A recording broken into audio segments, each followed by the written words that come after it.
Assalamualaikum warahmatullahi wabarakatuh. Selamat pagi untuk kamu yang sedang menyaksikan video pembelajaran ini.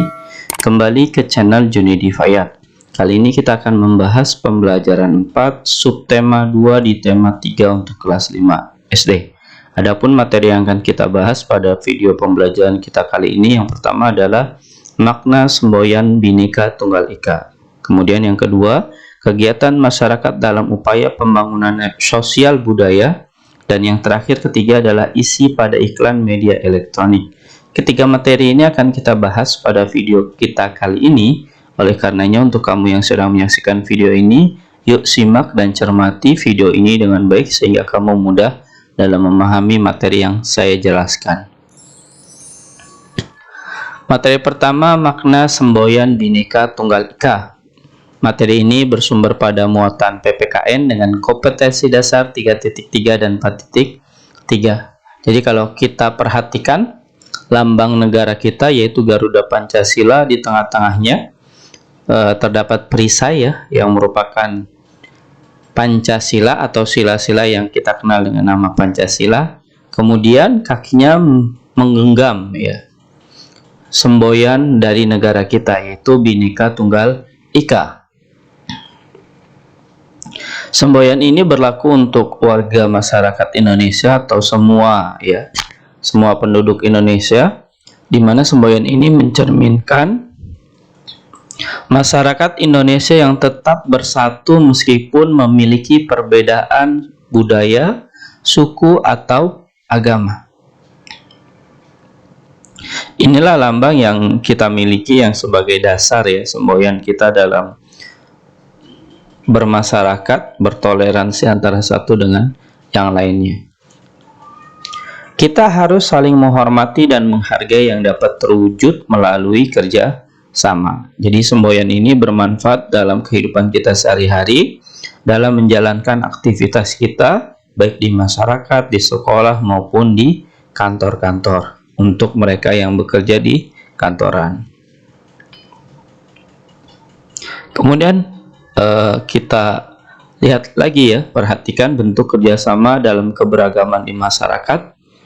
Yang pertama adalah menjenguk tetangga yang sakit. Jadi dengan keberagaman yang ada di masyarakat Indonesia, bahwa menjenguk tetangga yang sakit itu adalah bagian dari kewajiban yang harus kita lakukan dalam hal untuk berpartisipasi untuk menjaga persatuan dan kesatuan.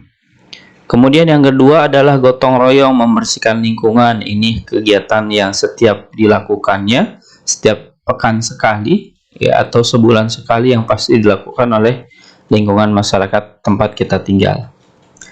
Yang ketiga adalah berpartisipasi dalam kegiatan ronda malam untuk menjaga keamanan lingkungan. Nah, ini juga bentuk kerjasama yang biasa dilakukan oleh orang tua ya, bapak-bapak dan pemuda yang dikategorikan dewasa untuk menjaga lingkungan sekitar rumah tempat tinggalnya. Kemudian yang keempat adalah membantu tetangga yang terkena musibah. Beda dengan poin nomor 1. Kalau poin nomor 1 tetangganya sedang mengalami sakit, maka kita wajib sebagai tetangga yang baik untuk menjenguknya. Sedangkan nomor 4 itu ketika tetangga kita benar-benar tertimpa musibah seperti kebakaran, kemudian kecelakaan. Nah, ini hal bagian yang harus kita bantu pula ketika kita menyaksikan tetangga kita terkena musibah yang sangat berat, yang dengan dia membutuhkan orang lain untuk menyelesaikan permasalahannya. 4 hal ini adalah bentuk kerjasama yang harus kita lakukan di lingkungan masyarakat dalam keberagaman yang ada. Kita lanjut ke materi kedua, yaitu kegiatan masyarakat dalam upaya pembangunan sosial budaya. Materi ini adalah materi bermuatan ilmu pengetahuan sosial dengan kompetensi dasar 3.2 dan 4.2. Pembangunan adalah serangkaian proses yang dilakukan manusia untuk memperbaiki taraf hidupnya. Nah, ini definisi atau arti dari pembangunan ya. Memperbaiki taraf hidupnya. Dalam rangka hal ini maka disebut dengan pembangunan. Negara Indonesia melakukan pembangunan di segala bidang agar masyarakat makmur dan sejahtera. Jadi selain gedung, selain jalan, Masyarakatnya pun sedang dalam proses pembangunan oleh negara kita, baik dengan pembangunan mental maupun pembangunan fisik dari sebuah negara tersendiri. Kedua, kerjasama yang baik sangat dibutuhkan agar tujuan pembangunan sosial budaya tercapai. Nah, ini penting. Setiap masyarakat satu dengan yang lainnya, tetangga yang satu dengan tetangga yang lainnya harus melakukan yang namanya kerja sama. Bahkan kalaupun anak sekolah dituntut kerjasama, maka emang harus dilakukan ya, baik di tingkat sekolah, masyarakat, maupun lingkungan sekitar rumah kita. Kemudian yang ketiga adalah keragaman justru menjadi motivasi. Nah, keberagaman yang ada di lingkungan kita, baik di sekolah maupun di masyarakat, itu harus menjadi motivasi untuk memperkuat persatuan dan kesatuan bangsa. Inilah hal-hal yang perlu diperhatikan selaku masyarakat ya, bahwa negara selain melakukan pembangunan, masyarakat pun dituntut untuk melakukan kerjasama yang baik antara satu dengan yang lainnya. Ini contoh ya, contoh keluarga sejahtera, makmur. Dia cukup bermain di pantai saja sudah merasa terpuaskan bahwa ini adalah bagian hal yang bisa dinikmati dari sebuah negara yang aman dan sejahtera. Berikut aspek-aspek dalam proses pembangunan sosial budaya di Indonesia. Jadi ada aspek yang perlu diperhatikan. Pertama adalah bahwa bahasa sebagai identitas bangsa. Jadi bahasa yang kita miliki jangan sampai hilang, jangan sampai pudar, atau terkikis oleh bahasa yang dimiliki oleh negara lain. Ini adalah bahasa pemersatu bangsa.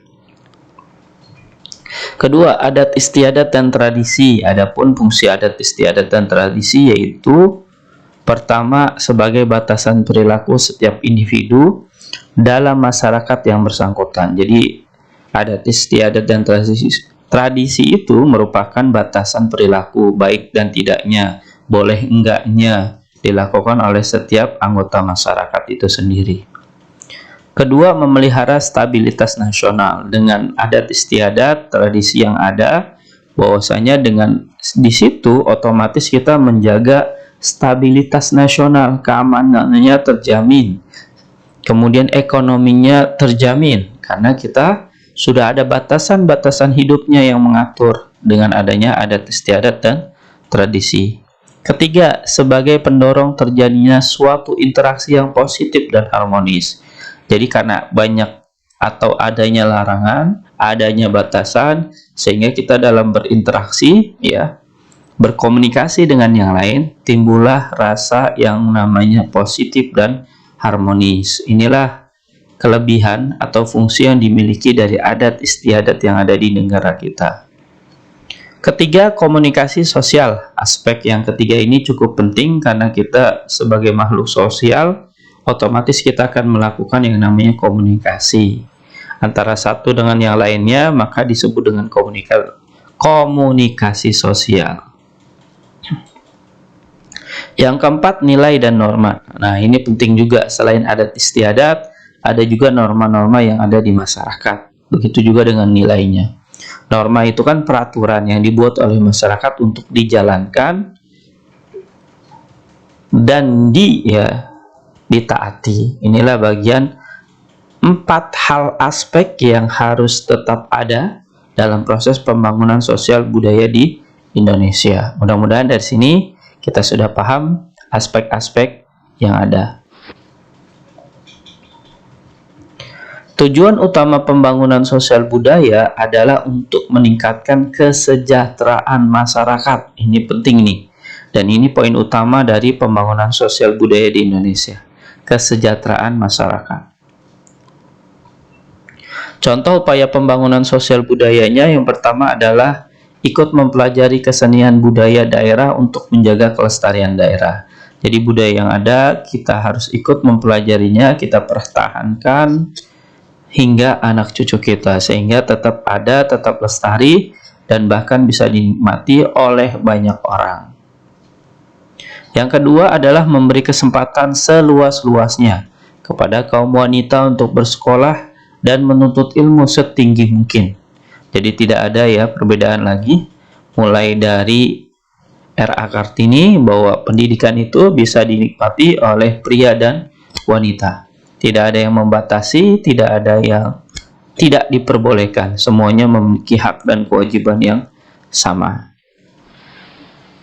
Kita lanjut ke materi ketiga dan sekaligus materi terakhir pada video pembelajaran kali ini adalah isi pada iklan media elektronik.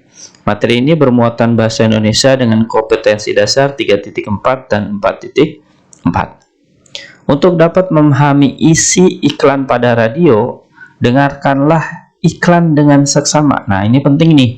Jadi kalau kita mau memahami isi iklan pada radio, syarat utamanya adalah dengarkanlah dengan seksama. Begitu juga dengan televisi.